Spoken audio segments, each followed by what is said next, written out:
Good morning, dear students.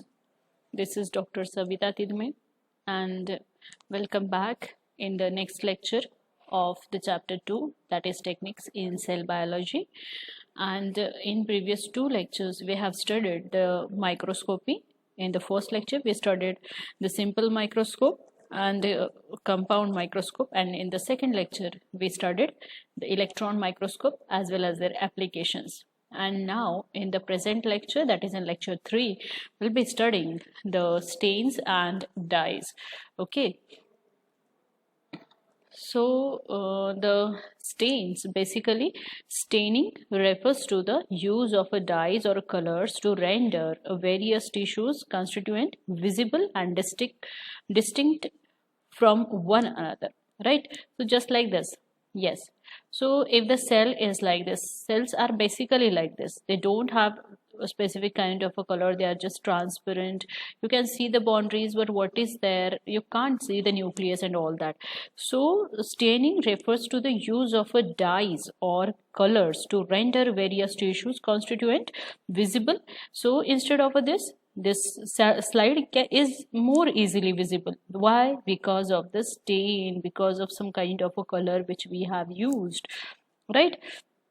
So different parts of the cells or the tissues react differently to colors due to their chemical and or physical differences. Thus, they become easily visible when you use some kind of a color. So the preparation and uses of stains is a separate science in itself. We can't use any kind of a color and just simply apply it to the cell sample. No, it requires some specific kind of a procedure, specific protocol is there.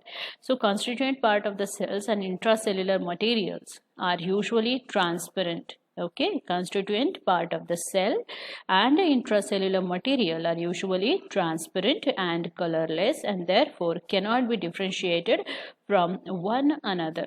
Okay, and one rather we can say approximately there is a difference in their refractive indices, right? When we use some kind of specific stain, the color is being given to the nucleus as well as the cytoplasm, and the refractive indices is now going to change, and that makes the visibility or clear the slide. So the scientist Leeuwenhoek, scientist Leeuwenhoek in 1774 to 1719, means 1719 to 74, who first used a coloring agent in biological microtechnique, right? Who used the first coloring agent? Leeuwenhoek, right? Why? To overcome this difficulty. Which difficulty? Transparency, because biological materials in themselves has a no coloration. So as to overcome this difficulty, it was very difficult for the Leeuwenhoek to observe the nucleus, cells, cytoplasm and all cell organelle. So he uses a color for the first time to overcome this difficulty, right?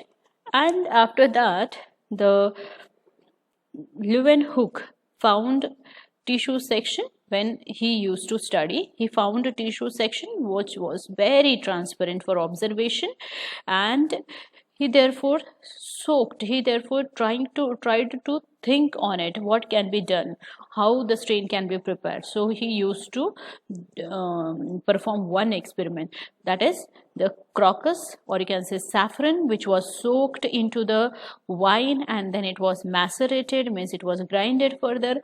Then iodine was commonly used for the same purpose, means the saffron, or you can say crocus, macerated in the wine, which was used as a coloring agent by the Leeuwenhoek.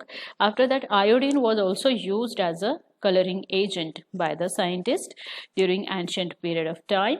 And staining is what? Basically staining is nothing but an auxiliary technique that used in the microscopy to increase the contrast in the microscopic specimen. So here in this cell slide, you can't see the difference in the nucleus, cell organelle, cytoplasm. No, there is no differentiation. But when we use this staining, we can segregate a nucleus, we can easily identify the nucleus, cytoplasm, as well as the cellular boundaries. So this differentiation in the cell component is quite possible because of the use of staining. So stains and dyes are used to highlight the structures in biological tissues for their better observation. The help of a different microscope as well as stains are also used to examine bulk tissues and tissue fibers as well as connective tissues. So cell preparations and organelles beneath the individuals, they were also being studied with the help of specific kind of a stain, like intravenous stains or means the living tissue can be stained with the help of some vital stains, right? Just like neutral red is also used, one of the vital stain. Okay, so intravenous injection may be given for studying various tissue reactions like that. So definition of these stains. So cells, tissues and microscopic organisms are generally studied under the microscope only after their proper fixation and staining, because they are itself colorless, and colorless object or animal cells, they are very difficult to observe. Their different parts are not visible clearly, so stain is used for them. So staining is a method of dyeing the various cell organelles or its components by using certain chemicals. What is the staining? Staining is a method of dyeing the various cell organelles or its component by using certain chemicals. So the chemicals which used for coloring are called as a dyes, or they are also called as a stains. Now apart from that, let's switch to principle of staining. So staining is basically all the dyes or the stains, right? All the dyes or the stains are generally aromatic substances, and the stains are classified into two main groups: synthetic and natural stains. So each stain has two kinds of active chemical groups, that is chromophoric group and oxochromic group. So every stain is having two groups, chromophoric and oxochromic. Basically, chromophoric group is what? Chromophoric group is the group which impart color to the stain. All right, which impart color to the stain. And oxochromic group that dissolve this chromophoric group so as to attach it with the cell component. Basically, it acts as a solvent, and this acts as a solute particles, we can say in a simple language. So chromophoric group without the oxochromic group cannot impart any color to the cell component, right? For its binding to cell component, oxochromic group is very important, right?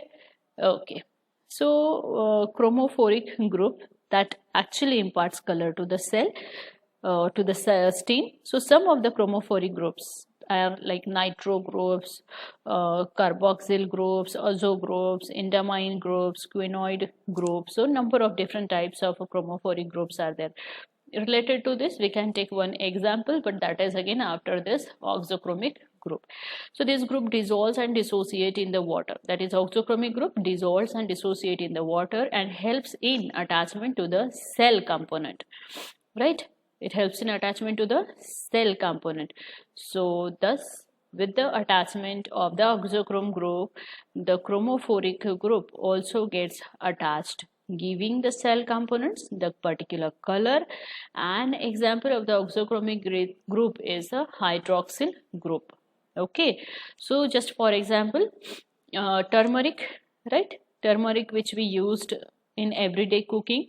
So the turmeric, if you spread it on the white cloth or white napkin, tell me, powder form turmeric, if you directly throw it on the white napkin or a handkerchief, so does it color the handkerchief? If you, yes, after spreading it, you just remove that dried turmeric, you just swing the napkin in the air, then after that, is it going to color the napkin with a very intense deep turmeric or yellow color?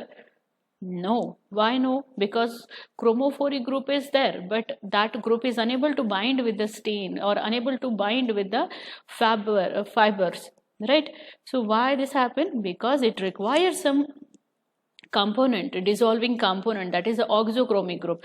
Now the same turmeric powder, if you mixed with the water, that is a hydroxyl group, right?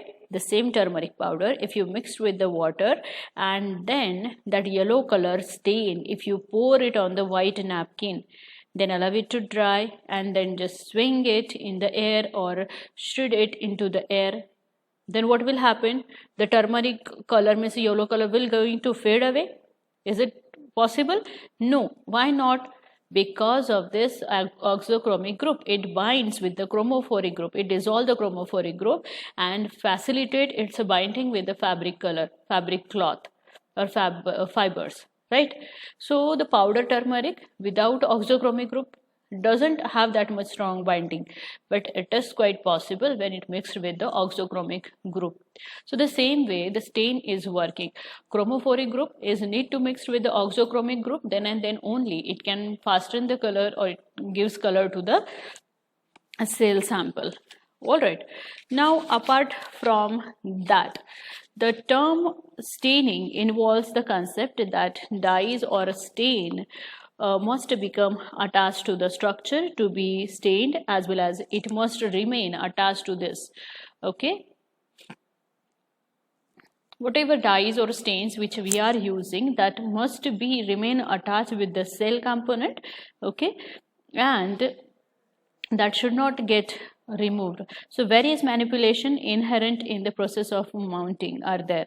So the common reason for the permanent attachment means the dyes which we are using or coloring agent which we are using must have the permanent bonding or permanent attachment with that of the cell sample or with that of the cells. And the common reason for the permanent attachment of the dyes is the charge present on the dye. Okay, the charge present on the dye is balanced by the charge present on the specimen. Okay, charge present on the specimen which is stained, means the charge present on the nucleus as well as the cytoplasm is get balanced with the charge of the stain. Other you might ask a question, how the stains get balanced or what charge is there? Yes, of course, stains, they may be positively charged, they may be negatively charged, or maybe neutral. Similarly, the cell, that is cytoplasm, is positively charged because of the proteins present in it, and the nucleus is negatively charged because of the nucleic acid present in it. So accordingly, the charge present on the stain is get balanced with the charge present on the cell. So for example, the basic dyes like the methylene blue as well as a hematoxylin. Okay, methylene blue or hematoxylin, that contains the cations, and after they have been fixed or sectioned, the nucleic acid, they get stained with this positively charged ions because the nucleic acid contains a negative charge, and it negative charge is get balanced with the positive charge, that is a cations present on the charged particle, or you can say stain particle of a methylene blue as well as a hematoxylin. So dyes mentioned above are known as a nuclear stain because they used to stain the nucleus. Most of the proteins present in the plasma membrane retains a positive charge. Yes, that I told you earlier. Most of the proteins present in the plasma membrane that retains a positive charge. Yes, so that acidic dyes which carries a negative charge, like the eosin, remain attached with this stem, with this proteins, that is cytoplasmic protein, and hence cytoplasm gets stained with acidic dyes, and nucleus gets stained with the basic dyes because of the charge balancement. This takes place. So after that, the classification of the stain will study. So classification of stains. So basically what happens, stains are of three types: basic stain, that is a nuclear stain; acidic stain, that is a cytoplasmic stain; and the third one is a vital stain, right? So basic stain or a nuclear stain. We'll start with the nuclear stain. So depending upon the color means chromophoric group. So in case of a basic stain, the chromophoric group is the positive charge, that is a cation, right? The chromophoric group is what? Is the positive charge, that is a cation, and the net charge present on the cation of the basic stain is positive. So such stains have the greater combining capacity at alkaline pH.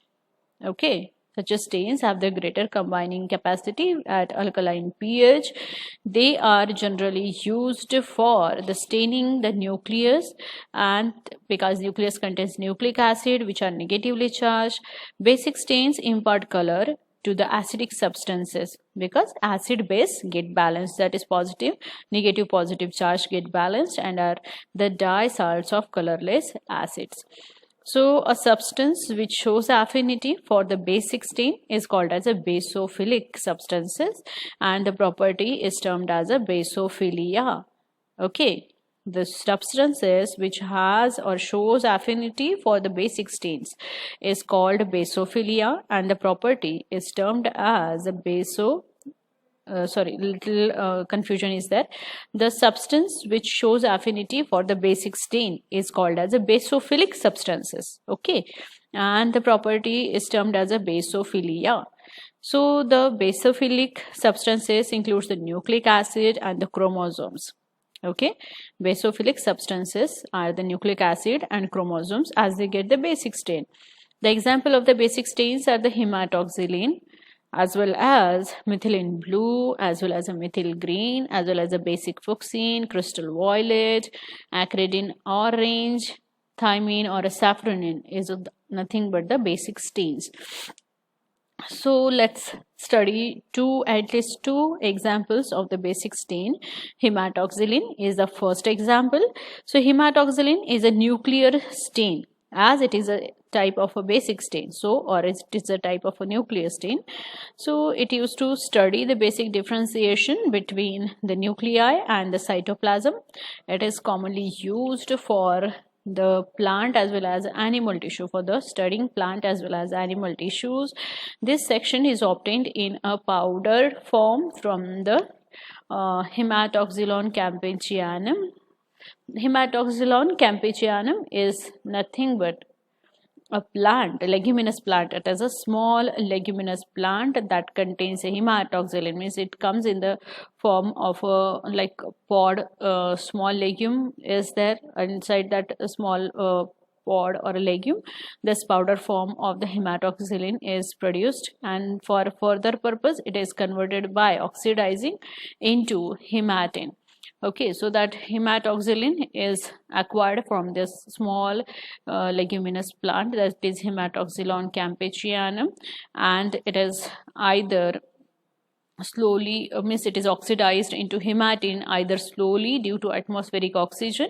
So this slow oxidization is also called as a ripening, or rapidly it is also been oxidized by addition of the oxidizing agent like sodium iodate or sodium perforate, as well as mercuric oxide can be used for the rapid oxidization of this hematoxylin.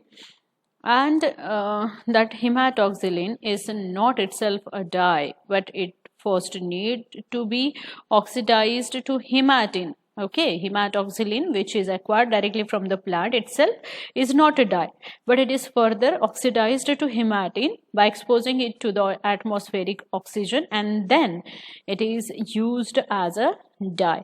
So in hematoxylin or hematin, some mordant, for example alum, is added to enhance the blue or black or violet staining appearance to the color, so that the nuclei which get stained with the hematoxylin will be prominently seen as a blue or black, right?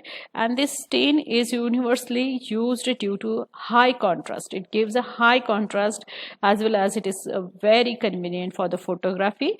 So high contrast between the cytoplasm and the nucleus. Okay,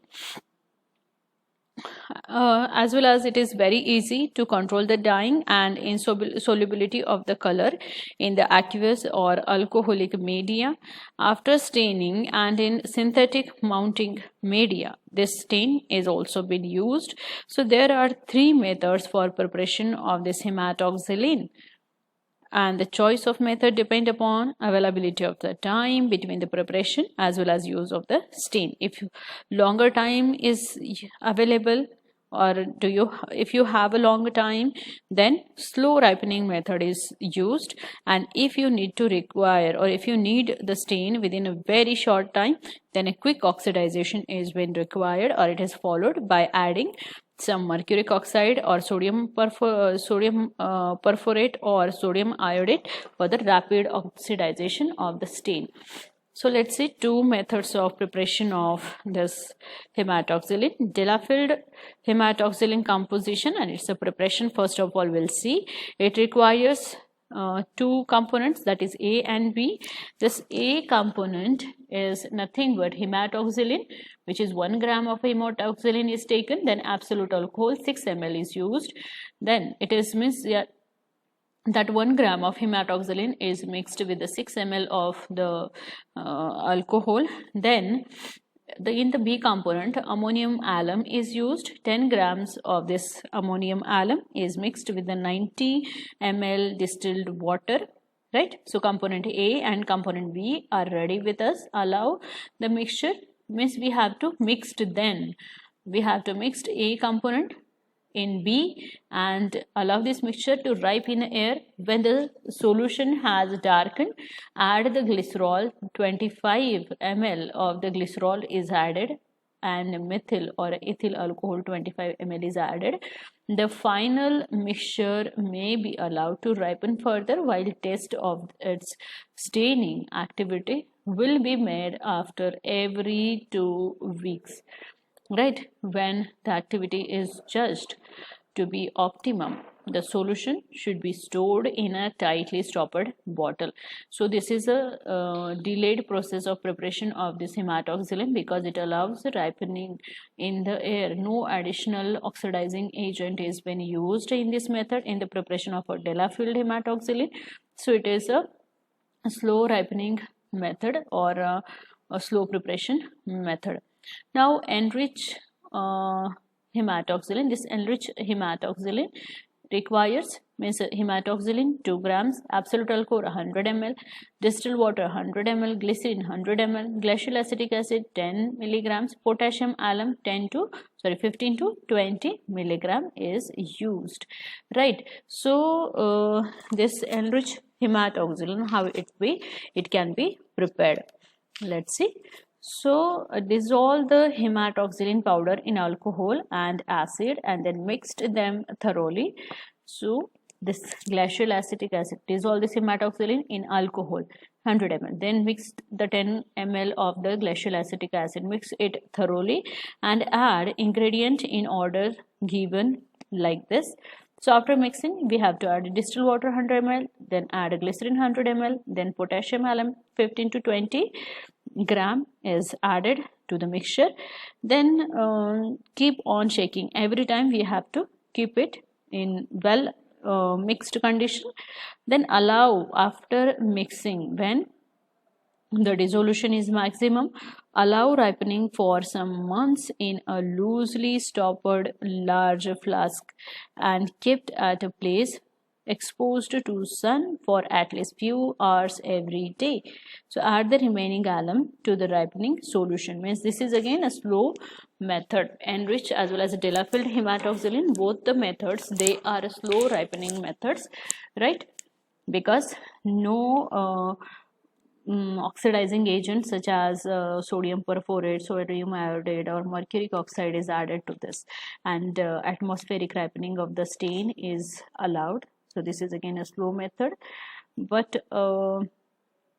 Harris hematoxylin is not given here, but the Harris hematoxylin method is nothing but the fast ripening method because it involved the addition of mercuric oxide, that is 0.5 grams of the mercuric oxide was added to fast oxidization of the material or fast oxidization of the stain, right?